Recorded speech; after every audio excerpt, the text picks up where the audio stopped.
Folks presents To You Honest Talk. Hi folks, today we are again back with one of the most in-demand customer experience and marketing speakers in the world today. Mr. David Avrin. David's business insights have been featured on hundreds of broadcast media outlets and thousands of online and print publications around the world. He is also the author of 3 books including the acclaimed It's Not Who You Know, It's Who Knows You, Visibility Marketing, and his newest book, Why Customers Leave, and How to Win Them Back, was named by Forbes as one of the 10 business books entrepreneurs need to read. Available everywhere and coming soon in Spanish, Chinese and Russian, and just released in India. David helps organizations recognize, create and promote meaningful competitive advantages to dominate their categories in powerful and memorable ways. So, let's begin our talk with Mr. David Avrin. So first of all, I welcome you to in this session. Thank you so much, sir, for joining and agreeing to share your thoughts with us. We are extremely very happy to have you for today's talk. Thank you. Happy to be here. Thank you so much, sir. It's our pleasure. So moving to the topic of today's session, which we have chosen is customer service excellence, how to win and keep customer. So sir, my first question to you, what do you believe customer service excellence, what does it mean? Well, I think what's interesting today is we've made a shift in the world. And the shift is really from recognizing customer experience or customer service as sort of the primary interface. And today it's more customer experience. Customer service, I think we've been talking about it for 20 or 30 years. I think we kind of get it at this point. I think you either understand it or you don't. You embody it or you don't. We certainly have to indoctrinate our newer workers into our culture. But what we're seeing today is a shift from customer service to customer experience. And there's a significant difference. And the difference is the service is something that we deliver, right, as a company, as an organization. But the experience is what they receive in the same process. And why it's so significant today is that the world has changed, not just during a pandemic, but it started happening, 12, 13 years ago when the iPhone came out, is how we do business with organizations has changed. So much of it now is digital. It's online. For so many years, banks and other financial institutions, you would ask them, what's your competitive advantage? And they would say, it's this. It's our connection with our customer. We know our customers by name. Okay, well, what happens when 90% of your financial transactions are on your phone or on your computer? There is no human interaction, but we still have an experience with that company, don't we? We have that experience online. We have experience the things that we can do automatically. We used to have to, because I'm a lot older than you, we used to have to wait until banking hours. We had to do business with our bank during the week from one certain time. Everything is 24/7, but it's true for almost every organization. And what's really interesting is that less than 20% of companies worldwide have adopted an always-on business model to accommodate their always connected customers. So today, I think the shift is from customer service to customer experience, because so much of our experience doesn't necessarily have to do with a person. Many times it does, but we as customers judge how simple was that process? How fast was I able to get the information that I wanted or the product that I wanted? And it's changing how we buy. All right, sir. It was really a very wonderful answer from your side. I think those who are watching this session, of course, they are going to learn many things from it, and it will be fruitful for them as too. So, sir, my next question to you, what are the ways to achieve customer service excellence?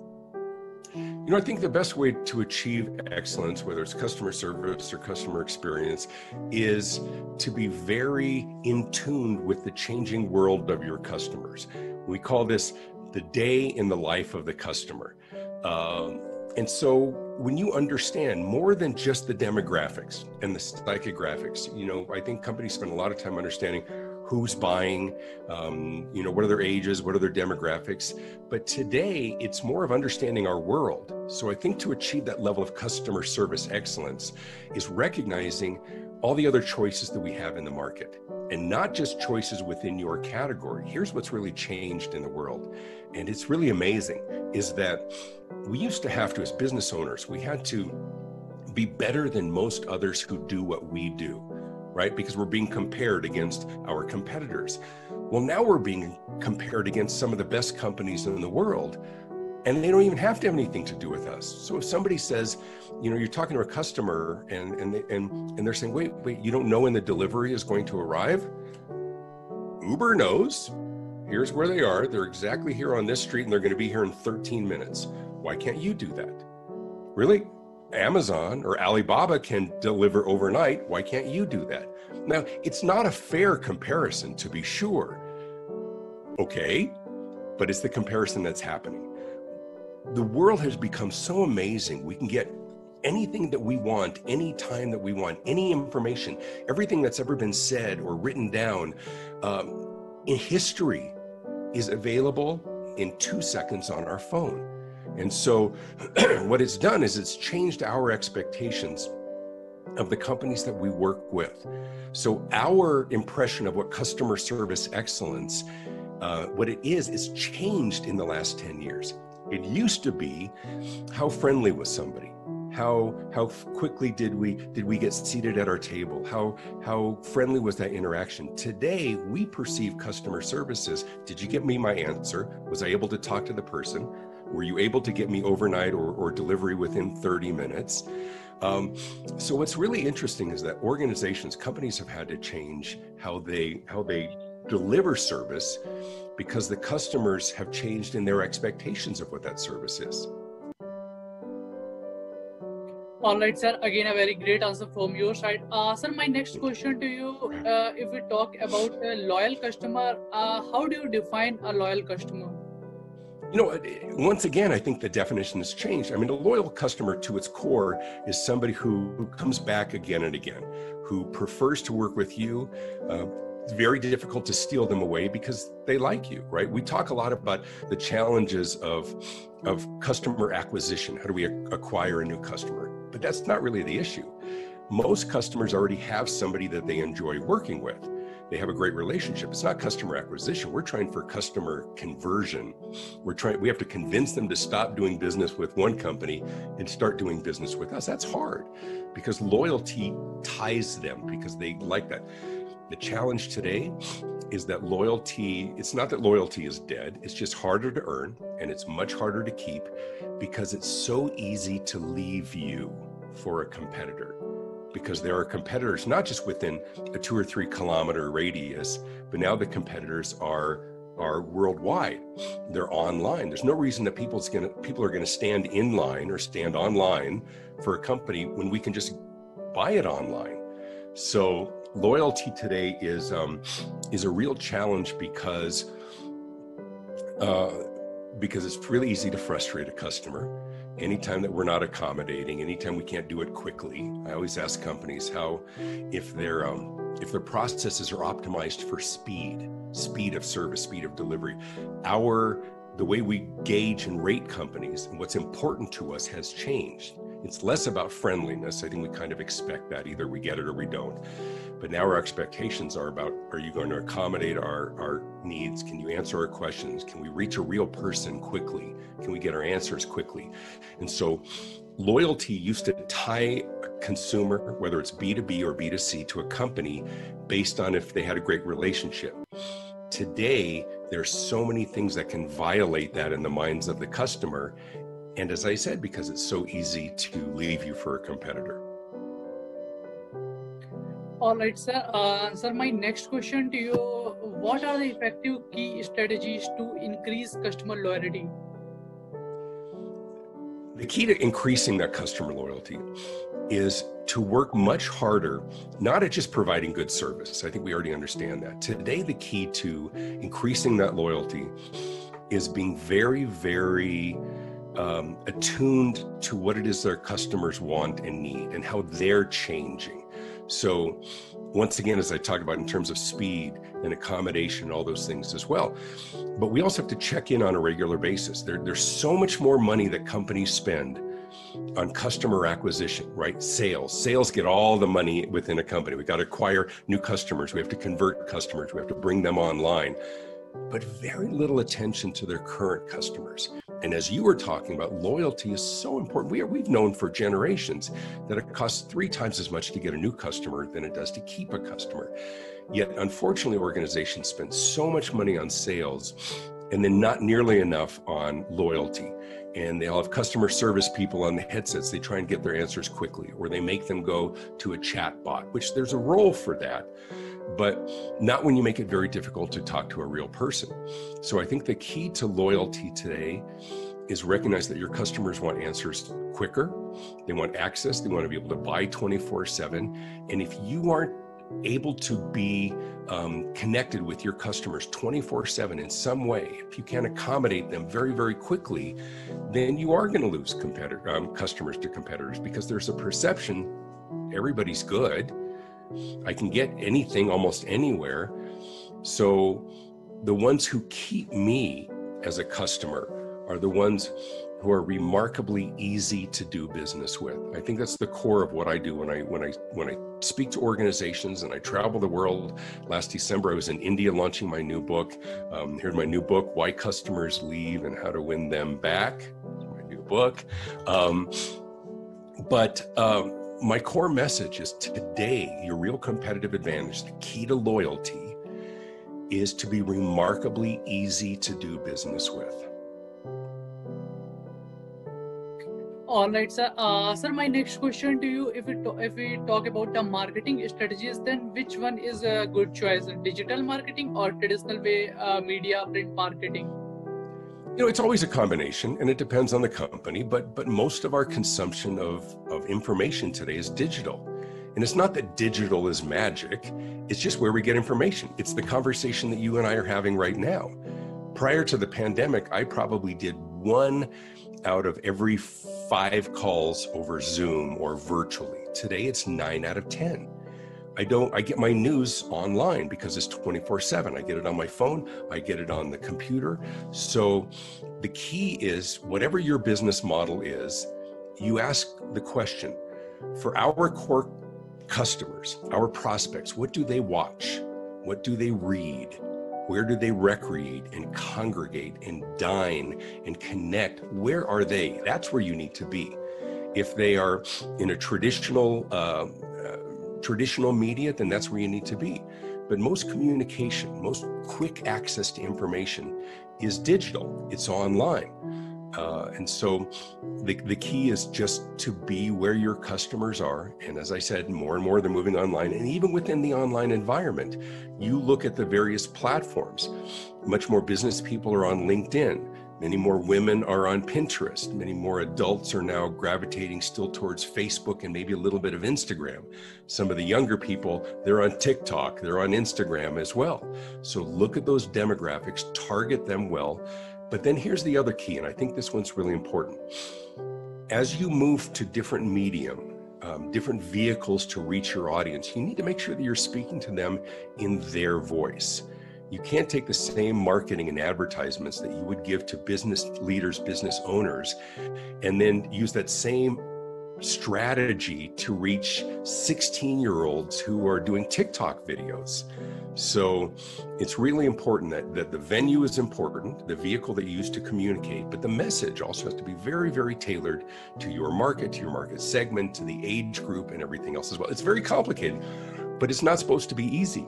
I hear experts, customer experience marketing and others who say, listen, it's very easy. It's not easy. That's why you need to hire experts. That's why you need to become educated. And the nice thing, once again, about digital is that so much education we can do ourselves. If you want to learn how to do something, go watch a YouTube video and you can learn how to do it. The number 1 search engine in the world, of course, is Google, but the number 2 search engine is YouTube. Because you can learn how to do anything. I was doing tile on the backsplash in my kitchen, and I went on YouTube and I watched a video, how to do glass tile on a backsplash in the kitchen, and you learn how to do it. If you want to learn how to use, Instagram, watch a YouTube video on how to use Instagram. But today you have to be educated, and you have to stay educated because everything's changing. That's why conversations like what you and I are having right now are so important, because you have to stay current. You have to be voracious consumers of content. And then, of course, we have to be very discriminating in terms of what's real, what's not, what's important. And so these conversations, I think, are very, very important. Again, sir, it was really a very great answer, and the kind of energy you have is really inspiring. Sir, my next question to you, if we talk about excellent customer service, then how do you define an excellent customer service? Well, here's what's interesting is the businesses don't define what's excellent customer service. The customers do. And how do you gauge what that is? Well, a couple of ways. One is, are the people coming back? Are you losing customers to others? Because it tells you something. But the other thing is we have to ask. You know, for a long time, and I used to lead CEO business roundtable groups, and there was always this sort of reluctance to ask their customers why they do business with us. Like, tell us, why do you do business with us? Because they were afraid they would go, I don't know, why do I do it? You know what, maybe I should try somebody else. And they're afraid they were going to lose their customer by asking them. And so today, of course, that's not an issue at all. We get bombarded by surveys and others about, tell me what your experience was like. You do any purchase with many online retailers, and you get an immediate autoresponder email to ask you to rate the purchase. Now, the problem is there's a halfway point. At one point, we're being over-surveyed. As a matter of fact, in my book, there's a whole chapter on one of the reasons that customers leave is that we over-survey. Like, we're bombarded. Like, I would have a reasonably good experience. I would buy something from a vendor, and then I would get an email saying, please fill out our survey about how it was doing business with us. I don't care, so I don't fill it out. 2 days later, I get another email. Please fill out the survey to tell us how your experience was. And I don't want to do that. And by the third time, you get, perhaps you didn't see our request. Please fill out. You know, at first, I had a reasonably good experience. Well, now I have a bad experience because you won't leave me alone. So one of the issues is we have to find a middle ground. You have to be able to answer your question, to find out how well that service was. We have to ask, but don't ask too much. Ask one time. The best thing, of course, is to incentivize it. If you fill out our survey, you get a free gift card. You get 20% off your next purchase or something else, because we have to stay in tune with our customers. We have to find out if they had a good experience, because today, the ramifications of underperformance are astonishing. They're profound. Somebody has a bad experience. Back when I grew up, if you had a bad experience, you know, what do they say? Guest relations philosophy, right? Somebody with a positive experience will tell 2 or 3 people, but somebody with a negative experience will tell 10 or something like that. Today, none of that is true. Today, you have a bad experience, you tell thousands. Today, sometimes people tell millions of people. So I think your question is very important. How do we know if we're giving a good customer service, good experience? We have to ask. We have to find out. It's like the person who comes by your table at the restaurant and says, was everything okay? Did you get everything you need? Or at the grocery store, did you find everything you were looking for? Because they know the people who don't have a good experience, they don't complain to their friends. They complain to everybody. And so today, it's absolutely important that we know the answer to your question. Again, sir, you made a very good point, and I'd rather say I think it is a great advice for all those entrepreneurs, those who are in this business. Sir, my next question to you, how to bring potential customers back with retargeting? Yeah, that's a challenge, bringing customers back. Once somebody has a bad experience, once an experience has been had, once a feeling has been felt, it's very hard to undo that. And so what you'll see is companies that will put like a banner on their storefront that will say under new management or new owners. And you know what they're saying? They're saying is you probably had a bad experience with the past owners, try us again. That's hard. I think part of what there's a couple of ways to do it. Number one is you can reach out if you have a good database of your past customers who no longer do business with you. I think you can reach out and ask what the challenge was and see if you can, what do we need to do to make this right? I think the other strategy is to incentivize a return, saying we haven't seen you for a while, please come back. Here's a coupon for 50% off and things. And trust me, I'm not suggesting that we always have to give everything away, but it is a strategy that works. But I think first and foremost, we have to find out why they left. We need to understand, that's why I wrote the book, Why Customers Leave, is to help inform business owners that some of the things that you do that work for you, that work for business, are inadvertently annoying and frustrating your customers. So first we have to fix the problems. We have to be remarkably easy to do business with.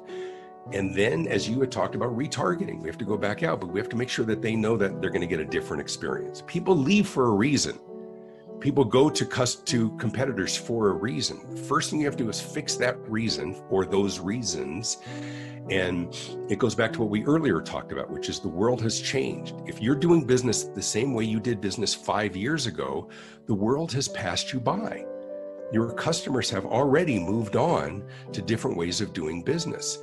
I just bought a brand new MacBook Pro because my old MacBook, which was a great computer, couldn't handle the speeds that were being delivered by my internet service. And I'm like, why am I not getting a fast enough speed? And they said, because your old technology, it was built at a time when that speed didn't exist. And so it's the same thing about your business. If your business model and how you manufacture and deliver and sell was created 3 years ago, 5 years ago, the world is different. Your customers have changed and you need to change as well. All right, sir. Again, you made a very good point. And I also recommend all my viewers to go and read your book, Why Customers Leave. Sir, I don't want to take your much time. So moving to my last question of this session. Sure. The question is, will this pandemic or post-pandemic world will change the way of doing business? It already has. The pandemic world, the post-pandemic world has changed everything forever. This is the new normal or the next normal or the new next or whatever people want to call it. What it really has done is, Harsh, it has accelerated what has long been predicted. This already is the world that we predicted 10 years from now, except it's happening today. The things that we can order online, the things that are being delivered to our doors, our conversations that are virtual. This is magic to my parents. Our parents and grandparents grew up in a world where it was science fiction movies, that you could have video. I mean, I grew up in a time when a phone was a hard piece of plastic and you held it up to your face. There was no pictures on the phone.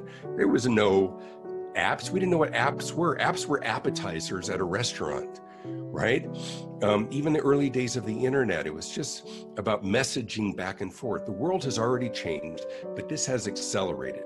So what we've learned about consumer behavior, and for all of us, even those who are watching or listening to this, if you own a business, our biggest role in this world is as consumers. We're all consumers, B2B or B2C. You tell me if our world has changed, right? We've learned that we can be on lockdown and still be fine. I mean, it's hard on our businesses. Our food can be delivered. We can have conversations over video. You and I are on different sides of the planet. Where are you based right now, Harsh? India. Where are you? You're in India. I'm in Denver, Colorado in the United States. There's no delay in this conversation. We're not sending letters. We're not getting on a ship that takes 3 months to travel. It's a miracle. Our world is a miracle. I remember, because I'm older than you, in 1969, when the first man walked on the moon and the world stopped. Everybody around the world was frozen and staring at a television because we didn't know what was going to happen. We didn't know if they were going to sink. We didn't know if they were going to die. Somebody from our Earth walked on another planet. Today, we just call that Thursday. Right? Spaceships go up all the time, our conversations like this. So I think it's a really important point for us to end on, which is recognize that we might be casual about this, but none of this is casual. The world is changing rapidly, and the companies that accommodate, that shift with it, that become flexible and easy to do business with and are available 24/7 online and say yes more often than they say yes today, those are the ones that are going to survive and thrive, because especially during the pandemic, not everybody's going to survive. Not every business is going to make it, but the ones that will make it recognize the profound changes because of the pandemic, but much of it started before, and are working really, really, really hard to understand the changing world of their customers and become remarkably easy to do business with. All right, sir. It was really a very wonderful answer, and also it was a very wonderful interaction with you. Thank you so much, sir, for joining. Thank you. Also, I think It was a healthy discussion with you over the topic. It was really a great discussion with you. Thank you so much, sir, for joining. Thank you. And for anybody who wants to reach out to me or learn more about me, you see my name at the bottom of the screen. Just go to davidavrin.com. Thank you. All right. I request all the viewers, those who wanted to reach out to sir, can find all the details related to him on description of this video. Thank you so much. Thank you. Thanks for watching. Please like, share and subscribe.